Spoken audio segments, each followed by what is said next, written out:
Hello everybody, I'm Seth Weissman and welcome to another episode of Safe Real Estate.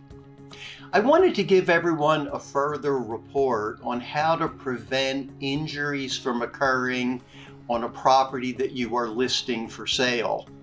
And as you will recall, I've told you about a case where a woman was walking through a house, missed a step, fell.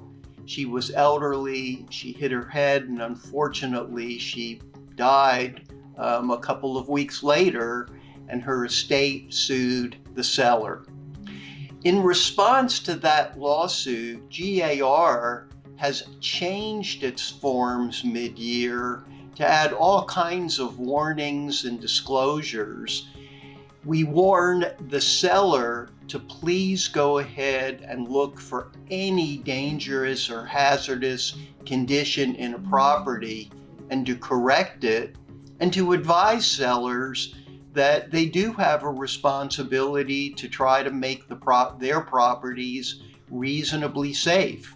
We have also added language to the buyer brokerage agreement that basically advises buyers to use extreme caution when walking through a house, because when you've walked through a house for the first time, you never know what's around the corner.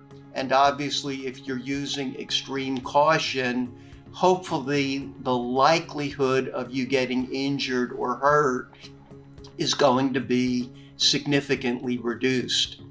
We have had agents ask us, gosh, what should we do when there's an open house and there are lots of people walking through the house?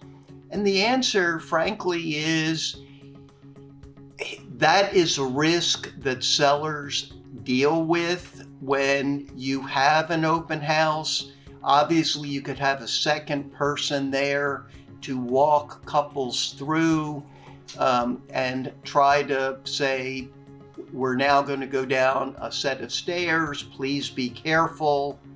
But frankly, I think if you have warned your sellers to address situations that are dangerous, it will be okay for people visiting an open house to casually walk through on their own. Again, the areas where there appears to be the greatest risk of potential liability are on steps, on handrails that are loose, on stairs that are not well lit, and on marble floors that are wet during rain.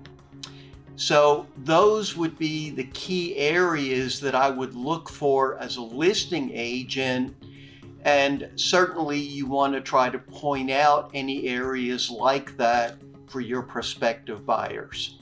I hope this episode of Safe Real Estate has been beneficial. As always, it's great to see everybody. Please continue to tune in.